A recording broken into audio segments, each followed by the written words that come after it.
Hello students, good morning to all. So in today's lecture we are starting our next topic, that is joint venture.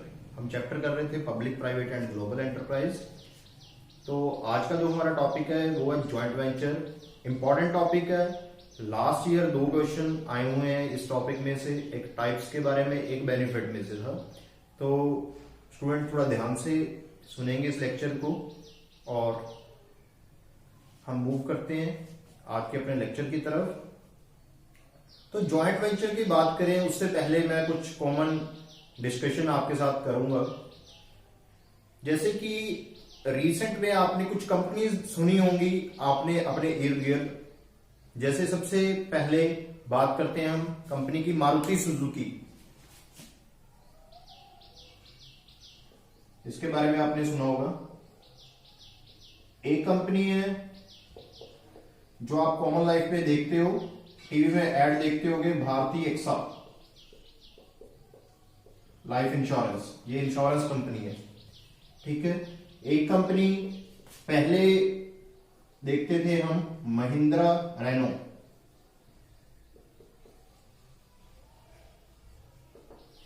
एक बहुत ही famous company हमारे यहां रही है India में, hero Honda. देखिए 4 companies के बारे में मैं आपको थोड़ा सा पहले बताना चाहूंगा। मारुति सुजुकी सभी को पता है, सभी फेमिलियर है इस कंपनी से, कार्स आती हैं इनकी। आप देखते हो नेम क्या इसका, मारुति सुजुकी। कभी किसी ने सोचने चाहा होगा इसके बारे में कि मारुति सुजुकी क्यों नेम है। दरअसल ये 2 कंपनीज हैं। मारुति एक इंडियन कंपनी है, सुजुकी एक जापानीज कंपनी है। दोनों के बीच में क्या हुआ, कॉन्ट्रैक्ट हुआ है कि हम दोनों एक ब्रांड में मर्जर करेंगे और कार्स मैन्युफैक्चर और प्रोड्यूस करेंगे। तो आज जो भी कार्स आ रही हैं वो मारुति सुजुकी के नाम से आ रही हैं। वो दोनों कंपनीज का क्या है, जॉइंट वेंचर है। मारुति कौन सी कंपनी है, इंडियन है, और सुजुकी कौन सी कंपनी है, जापानीज कंपनी है। आपको पता है कि इसका हेड ऑफिस गुड़गांव में है, वहीं से अपनी कार प्रोड्यूस करते हैं। All over the India cars अपनी बेचते हैं और इंडिया के बाहर भी। ऐसी कंपनी है भारतीय एक्सा, भारतीय एंटरप्राइज। ये कंपनी देखिए इंडियन कंपनी है। जो भारतीय एंटरप्राइज है ये इंडियन कंपनी है। ऑन दी अदर हैंड जो एक्सा ये भी एक कंपनी है जो कि फ्रांस से रिलेटेड है, फ्रांस की कंपनी है ये। इन दोनों के बीच में भी जॉइंट वेंचर एस्टेब्लिश हुआ है। ये दोनों मिलकर काम कर रही हैं। जो भी इन्होंने फंड्स किए हैं, मेन इनका काम इंश्योरेंस का है, जो भी फंडिंग करते हैं मिलके कर रहे हैं और रिस्क को कॉमन शेयर कर रहे हैं। Third company Mahindra Renault. अब ये अलग हो चुकी हैं। रेनो की अलग कार्स आती हैं, महिंद्रा की अलग कार्स आती हैं। लेकिन आज से 5-7 साल पहले मैंने देखी कार, एक लंबी सी कार है महिंद्रा रेनो लोगन। वहां पे क्या होता था, उनका जो इंजन होता था वो रेनो के द्वारा दिया जाता था। ये भी एक फ्रांसिस कंपनी है। Mahindra and Mahindra Indian company है, रेनो एक फ्रांस की कंपनी है। ऐसी एक कंपनी बहुत फेमस रही इंडिया में, हीरो होंडा। अभी रिसेंटली अलग हुई है हीरो होंडा से। हीरो साइकिल्स इंडिया की कंपनी थी, उन्होंने मर्जर किया था या जॉइंट वेंचर किया था जापान की कंपनी से, होंडा। तो मिलकी कंपनी बनी थी हीरो होंडा, बाइक्स प्रोड्यूस करते थे। लेकिन रिसेंटली ये अलग अलग हो गए हैं। अब हीरो मोटरकॉप की बाइक्स अलग आती हैं, होंडा अपनी बाइक्स अलग से प्रोड्यूस करता है। तो ये सभी आप देखते हो। आपको इसके पीछे का कंसेप्ट जो है, जो आज के लेक्चर में मैं आपको पढ़ाऊंगा, वो है जॉइंट वेंचर। देखिए जॉइंट वेंचर होता क्या है, कि कितने तरह का होता है, क्या इसके बेनिफिट्स हैं किस कंट्री के लिए या कंपनीज के लिए, वो सारा आज के लेक्चर में हम डिटेल में डिस्कस करेंगे। इन्हीं कंपनीज की हम एग्जांपल लेके और इन्हीं के द्वारा हम इस टॉपिक को सभी को डिस्कस करेंगे। तो स्टार्ट करते हैं जॉइंट वेंचर। अगर मीनिंग की बात करें, देखिए 2 कंपनियों ने आपस में मिलके कुछ पैसा लगाया, कुछ अपनी नॉलेज लगाई, और क्योंकि ये प्रॉफिट अर्न करना चाहते थे या कुछ स्पेसिफिक ऑब्जेक्टिव था इनका, यही इसका मीनिंग है। देखिए मीनिंग में क्या लिखेंगे, joint venture is a business type of business in which 2 business organisation, 2 or more business organization pool their resources and expertise। 2 business organization, 2 or more business organization pool their resources or expertise to achieve a specific objective। एक specific objective achieve करने के लिए इनका objective था कि cars manufacture करनी है, profit कमाना है। इन दोनों ने पैसे को और एक्सपर्टाइज को पूल किया, कंबाइन किया, ठीक है, उसे बोला जाता है जॉइंट वेंचर। अब देखिए, आपने इस चैप्टर के अंदर public, private and global enterprise के बारे में पढ़ा कि ऑर्गेनाइजेशन हो सकते हैं, गवर्नमेंट के द्वारा भी ओन किए जा सकते हैं, प्राइवेट के द्वारा भी ओन किए जा सकते हैं, या फॉरेन कंपनीज भी हो सकती हैं। सभी कंपनीज चाहती हैं अपना बिजनेस एक्सपैंड करना, कोई भी टाइप ऑफ बिजनेस ऑर्गेनाइजेशन अपना बिजनेस एक्सपैंड करना चाहते हैं, तो वो क्या कर लेते हैं, कई बार उनके पास जो कमियां होती हैं वो दूसरे के साथ अपना कोलैबोरेट कर लेते हैं, जिसे जॉइंट वेंचर बोलते हैं। एक कंपनी ने विदेशी कंपनी से कोलैबोरेट कर लिया, फॉरेन में भी हो सकता है जॉइंट वेंचर, या इंडिया में भी हमारी कंपनी फॉरेन की कंपनी के साथ कर सकती है, फॉरेन कंपनी इंडियन कंपनी के साथ। करेंगे क्यों, रीजन क्या है, कुछ ना कुछ उनके पास शॉर्ट कमिंग रहेगी, लाइक पैसा कम है, या फिर एक नई मार्केट को एक्सेस करना चाहते हैं। सुजुकी भारत में कारें बेचना चाहती थी, तो उनको पता था कि मारुति का नाम है सपोज, तो उन्होंने मारुति से आके मर्जर कर लिया कि आपका ब्रांड नेम अच्छा है, तो आप हमारे साथ कार बेचने में हेल्प कीजिए। अब डिस्ट्रीब्यूशन चैनल सेम रह गया, तो उससे बेनिफिट हो गया। ऐसी क्यों करती है जॉइंट वेंचर, बस मेन रीजन ये रहते हैं कि कुछ जो कमियां होती हैं वो उनसे पूरे रहती हैं, चाहे वो एक्सपर्टाइज से रिलेटेड है, चाहे मैनेजमेंट से रिलेटेड है, चाहे डिस्ट्रीब्यूशन चैनल है, या फिर एडवर्टीजमेंट है। कोई भी जो कमी है वो पूरी कर लेते हैं जॉइंट वेंचर के थ्रू, या एक नई मार्केट में एक्सेस करना है जिनके बारे में नहीं नॉलेज थी, वहां की लोकल कंपनीज को नॉलेज थी, तो उससे जॉइंट वेंचर क्रिएट कर लिया जाता है, कोलैबोरेट कर लिया जाता है। जॉइंट वेंचर होगा क्या, अगर फॉरेन में कर रहे हैं तो दो देशों के कंपनीज आपस में जॉइंट कोलैबोरेट होंगी, दो अलग अलग कंट्रीज में लॉ अलग अलग है, तो दोनों के लॉज को क्या करना पड़ेगा, एडहेयर। इट मींस कि पॉलिसी जो भी लॉ बोल रहा है वो दोनों फॉलो करने पड़ेंगे, दोनों कंट्रीज के, तभी हमारा जॉइंट वेंचर सक्सेसफुल हो सकता है। एक और बात जॉइंट वेंचर के बारे में कि जॉइंट वेंचर में सारी टर्म्स, जो भी रूल्स एंड रेगुलेशन है, कितना प्रॉफिट कौन कमाएगा, कितने रिसोर्सेज पूल किए जाएंगे, किसका कितना शेयर ऑफ प्रॉफिट होगा, कौन कितनी कैपिटल लेके आएगा, ये सारा कुछ पहले से मेंशन होना चाहिए, प्रॉपर एक डीड में लिखा होना चाहिए, ताकि आगे फर्दर फ्यूचर में जाके कोई कंफ्लिक्ट ना अराइज हो दोनों के बीच में, क्योंकि फ्लेक्सिबिलिटी ऑफ ऑपरेशन चाहिए होता है, और उसके बारे में पहले से डिटेल में लिखा होना चाहिए उनके कॉन्ट्रैक्ट के बीच में कि क्या क्या फ्लेक्सिबिलिटीज हो सकती हैं आगे जो जरूरत पड़ेगी हमें। यही था कुछ जॉइंट वेंचर के बारे में इंट्रोडक्शन, कि क्यों होता है, क्या मीनिंग है, कुछ इसकी मैंने एग्जांपल्स दी हैं। अब हम बात करते हैं, जो लास्ट ईयर क्वेश्चन आया हुआ था, एक सिंपल सीधा क्वेश्चन था कि what are the various types of joint ventures. ये क्वेश्चन लास्ट ईयर अभी +1 के एग्जाम में आया था, DAVCA के क्वेश्चन पेपर में, और 4 मार्क्स में था क्वेश्चन।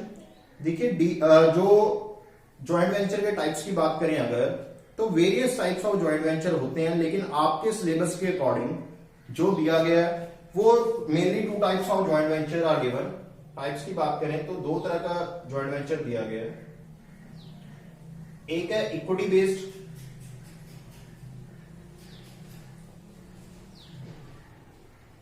एक है contractual. Equity based joint venture या फिर कॉन्ट्रैक्चुअल जॉइंट वेंचर। देखिए, इक्विटी बेस्ड इट मींस कि ऑनरशिप, इक्विटी होती है ownership, equity based ownership based, कि दोनों एक ओनर रहेंगे, जो भी 2 कंपनीज कोलैबोरेट हो रही हैं, एक नई न्यू एंटिटी को वो क्या करेंगी, फॉर्म करेंगी, या तो न्यू एंटिटी को फॉर्म करेंगी, या फिर कोई एग्जिस्टिंग एंटिटी में ही न्यू एंटिटी। देखिए, मारुति और सुजुकी आपस में मिले, मारुति सुजुकी एक नई एंटिटी फॉर्म होगी, या फिर एक एंटिटी पहले से ही फॉर्म थी, उन्होंने अपना कुछ शेयर उनको दे दिया। जैसे महिंद्रा पहले से कंपनी चल रही थी, रेनो आई, रेनो को महिंद्रा ने 30% शेयर दे दिया अपनी कंपनी में ही, उसका नाम महिंद्रा रेनो रख दिया, ठीक है, या महिंद्रा रेनो। कोई भी कंपनी ऐसी थी जिसका पुराना नाम वही था, रिलायंस था, रिलायंस का पुराना नाम रिलायंस था, उन्होंने एक विदेशी कंपनी से कोलैबोरेट कर लिया और उनको अपनी ऑनरशिप दे दी, नाम वही रहा, तो 30% ऑनरशिप मिल गई। या तो एक नई एंटिटी फॉर्म होगी, या एग्जिस्टिंग एंटिटी में ऑनरशिप मिलेगी।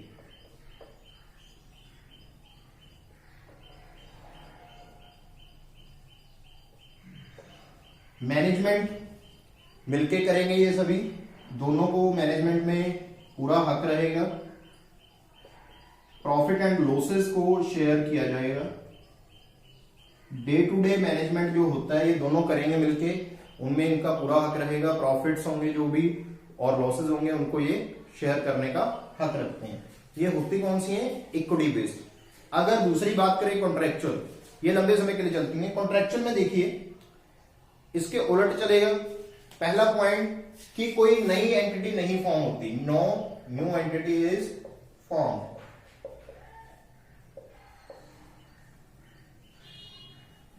नेक्स्ट पॉइंट कि मैनेजमेंट ये रिसोर्सेज जरूर पूल करते हैं, कुछ पैसा जरूर लगाते हैं, लेकिन एक लिमिटेड, कि वहां पे बताया होगा, रिलेशन क्लियर किया होगा कि आपका हमारा ये रिलेशन है। नई एंटिटी नहीं होती, दोनों बिजनेस में शेयर नहीं करते, वो जो ओनरशिप है शेयर नहीं करते, जस्ट एक लिमिटेड टाइम के लिए कॉन्ट्रैक्ट कर लेते हैं कि हम ये काम करेंगे बस। कोई नई एंटिटी इसमें फॉर्म नहीं होती, एक लिमिटेड टाइम पीरियड के लिए कॉन्ट्रैक्ट करते हैं कि इस काम को पूरा करने के लिए हमें ये ज्वाइंट वेंचर करना है, जब ये काम पूरा हो जाएगा तो ये खत्म हो जाएगा। ठीक है, ये है ज्वाइंट वेंचर। अब इसकी फर्दर क्लासिफिकेशन भी आपको दी हो सकती है। फर्दर क्लासिफिकेशन जो इक्विटी बेस्ड की रहेगी वो आपको बता रहा हूं मैं। First one is company, company form हो सकती है या पार्टनरशिप, इसके बारे में मैं डिटेल में आपको पढ़ा चुका हूं already forms of business organisation में। एक थर्ड टाइप है जो पीछे हमारी कवर नहीं हुई, उसके बारे में मैं कुछ बताऊंगा आपको, limited liability partnership. Limited liability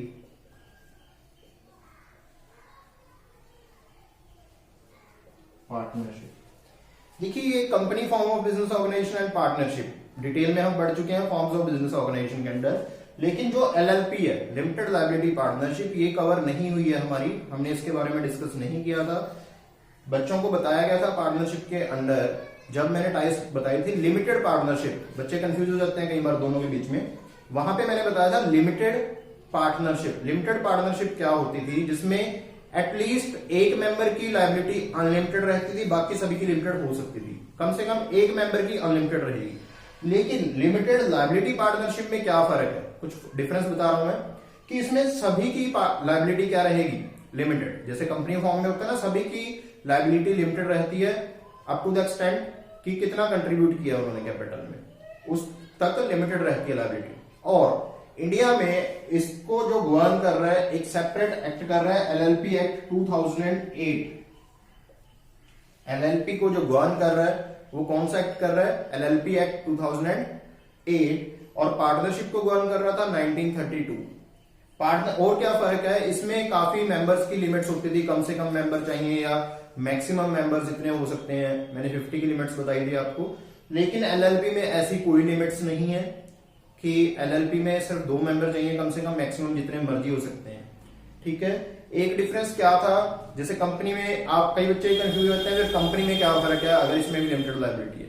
देखिए कंपनीज में आपको मिनिमम पेड अप कैपिटल होती थी 1 लाख 5 लाख, लेकिन एलएलपी में ऐसा कुछ नहीं है। ये एक separate forms of business organisation है जो कि 2008 एलएलपी एक्ट बना था, उसके अंडर गवर्न कर रही है। ठीक है, फर्क मैंने बता दिया, इनमें डिफरेंस क्या है। अगर इसका मीनिंग कोई पूछ ले एलएलपी का, लिमिटेड लायबिलिटी पार्टनरशिप ऐसा फॉर्म ऑफ बिजनेस ऑर्गेनाइजेशन है जिसमें सभी पार्टनर्स की लायबिलिटी क्या रहेगी? लिमिटेड रहेगी, और एक पार्टनर दूसरे पार्टनर के लिए बाइंड नहीं रहता। जो म्यूचुअल एजेंसी वाला पॉइंट था इसमें ये स्किप करना होता है हमें, ये इस पे लागू नहीं होता है एलएलपी पे। तो ये थी कुछ इक्विटी बेस्ड जो ज्वाइंट वेंचर होता है उसकी सब टाइप्स। इन दोनों के बारे में मैं नहीं बता रहा क्योंकि पिछले चैप्टर्स में बता चुका हूं डिटेल में। इसके बारे में मैंने बताया लिमिटेड लायबिलिटी पार्टनरशिप, जो कि जिसमें हर मेंबर की लायबिलिटी क्या रहेगी? लिमिटेड। कॉन्ट्रेक्चुअल में हमने बात की है कि कॉन्ट्रेक्चुअल में कौन कौन से रहते हैं, जहां पे कोई नई एंटिटी फॉर्म नहीं होती, सिर्फ एक कॉन्ट्रैक्ट होता है कि इतने टाइम के लिए हम आपस में काम करेंगे, रिसोर्सेज को पूल करेंगे। लेकिन जैसे यहाँ डे टू डे एक्टिविटीज में मैनेज होता है, मैनेजमेंट में वो पार्टिसिपेट करते हैं, ऐसा नहीं करते वहां पे। कॉन्ट्रेक्चुअल में ऐसा नहीं किया जाता। अब ये थी आपकी various types. Last year 4 marks का क्वेश्चन इसमें से आया हुआ था, तो ये थोड़ा ध्यान से देखना बच्चों ने। और इसको डिटेल में आपने डिस्कस करना है अपने फ्रेंड्स के साथ या पढ़ना अच्छे तरीके से इसको। इसके बाद जो नेक्स्ट पॉइंट आ जाता है हमारा जॉइंट वेंचर के अंडर, वो पूछ लेते हैं कई बार बेनिफिट्स कि क्या क्या बेनिफिट्स हैं जॉइंट वेंचर के।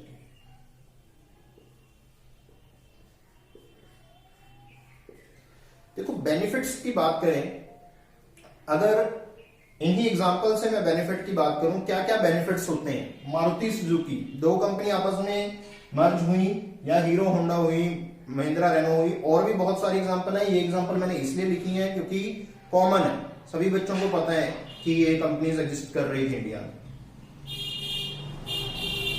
अब इनके बेनिफिट्स की बात करें, क्या क्या बेनिफिट हुए।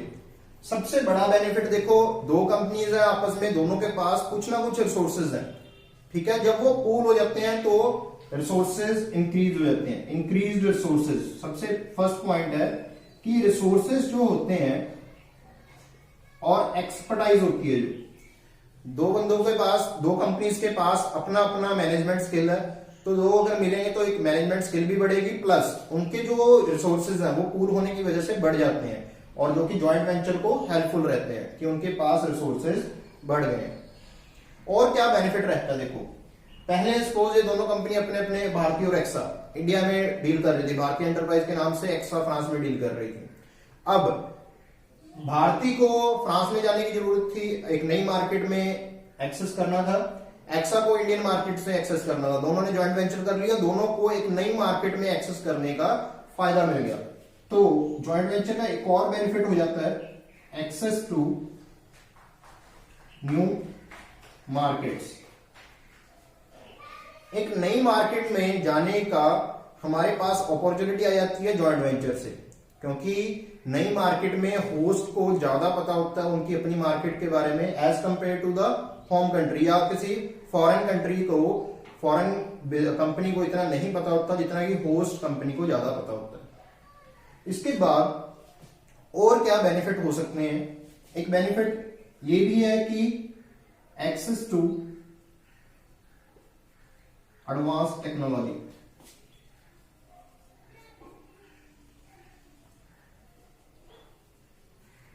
Access to advance technology, technology से एक्सेस, इट मींस कि हमें नई टेक्नोलॉजी मिल जाती है। इंडिया के पास देखिए कार्स में, कार बनाने के लिए ठीक है, लेकिन उनके पास टेक्नोलॉजी है जो जापान से इंफीरियर ही रही है। जो जापान में है वो टेक्नोलॉजी ज्यादा बेटर है as compare to Indian companies. तो अगर इंडियन कंपनीज सक्सेसफुल होना चाहती थी तो वो सुजुकी के पास गई कि हमें आपके साथ कोलैबोरेट करना है, जॉइंट वेंचर करना है। उनकी टेक्नोलॉजी, हमारा पैसा, या किसी के पास पैसे की कमी हो सकती है, कोई भी टेक्नोलॉजी देखिए, हर कंट्रीज में अपने अपने हिसाब से टेक्नोलॉजी है। तो जब दो कंपनीज आपस में मिल जाती हैं तो उनको जो कमियां थी वो कमियां पूरी हो जाती हैं। जैसे मारुति के पास अगर टेक्नोलॉजी की कुछ कमी थी तो सुजुकी ने उनको हेल्प की, तो इनको क्या मिल गई, नई एक एडवांस जो अच्छी टेक्नोलॉजी थी वो मिल गई। क्योंकि देखिए कंपटीशन का जमाना है, अगर सर्वाइव करना है हर बिजनेस ऑर्गेनाइजेशन को तो टेक्नोलॉजी उनके पास अच्छी होनी चाहिए। नेक्स्ट है प्रोडक्ट इनोवेशन। देखिए इनोवेशन, जब भी कंपनीज बड़ी बड़ी होती हैं तो दो कंपनी जब आपस में मिलती हैं तो वो फॉरेन मार्केट में अपना बिजनेस ऑपरेट करती हैं, एमएनसीज के रूप में बिजनेस ऑपरेट करती हैं ज्यादातर, मोस्टली, ठीक है। तो जब भी एमएनसी के रूप में ऑपरेट करेंगी तो उनके जो कंपटीशन लेवल होगा वो ज्यादा होगा, कंपेटिटर होंगे, बहुत ज्यादा होंगे। तो अगर मार्केट में सर्वाइव करना है, मैंने लास्ट लेक्चर में भी बताया था कि कंपनीज क्या करती हैं, R&D डेवलपमेंट, R&D डिपार्टमेंट अलग से एस्टेब्लिश करती हैं, जो कि मेन काम उनका क्या होता है, नई नई रिसर्च करना कि प्रोडक्ट में इंप्रूवमेंट कैसे लेके आई जाए। मैंने एग्जांपल दी थी लास्ट टाइम में कि टूथपेस्ट की बात करें तो कम से कम 1000 बार उसमें इंप्रूवमेंट आ चुकी है। कभी उसका फ्लेवर चेंज कर दिया जाता है, कभी कुछ कलर, कभी एडवर्टीजमेंट, कभी कुछ, वो चेंजेस करते रहते हैं क्योंकि कस्टमर का जो टेस्ट है वो भी चेंज होता रहता है और वो इंप्रूवमेंट के लिए देखता है। तो इंप्रूवमेंट चलती रहती है और जॉइंट वेंचर में ये सबसे ज्यादा हेल्पफुल रहता है क्योंकि उनके पास रिसोर्सेज अच्छे हैं, वो एक अपना R&D डिपार्टमेंट अलग से एस्टेब्लिश कर सकते हैं और प्रोडक्ट में वो इनोवेशन लेके आते रहते हैं। नेक्स्ट है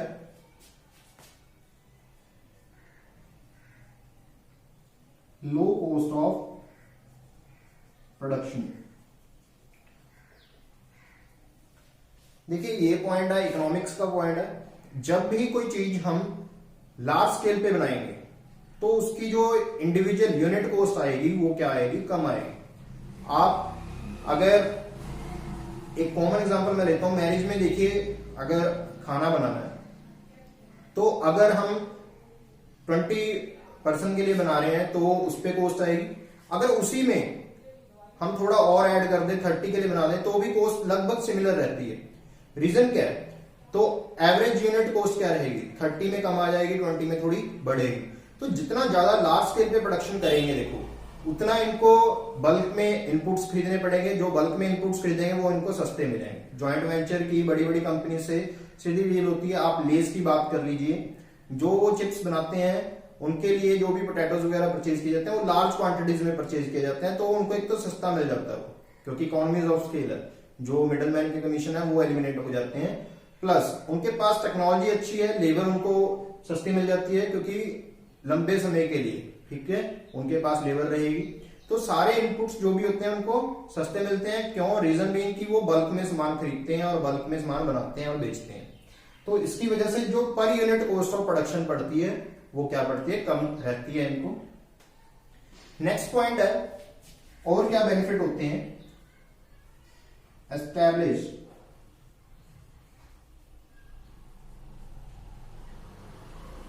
brand name. Brand name establish कैसे होता है, देखो भारती एक्सा, इंडिया में एक्सा को कोई नहीं जानता था जब तक उन्होंने भारती एंटरप्राइज के साथ अपना जॉइंट वेंचर नहीं किया। अगर एक्सा इंडिविजुअली अपना बिजनेस आके इंडिया में करना चाहती तो दिक्कत होती उनके लिए, क्योंकि इंडिया में उनका इतना गुडविल नहीं थी। लेकिन भारती, सुनील भारती मित्तल जैसे आप सुनते हो, भारतीय एंटरप्राइज उनकी है।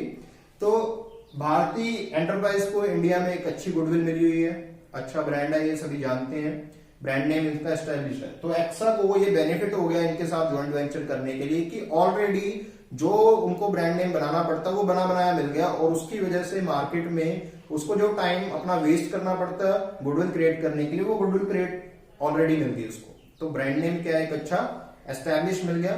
ये जॉइंट वेंचर का बेनिफिट रहता है कि हम अगर किसी भी नए कंट्रीज में अपना बिजनेस एस्टैब्लिश करना चाहते हैं तो उससे हमें क्या मिल जाता है, ब्रांड नेम ऑलरेडी बना बनाया मिल जाता है।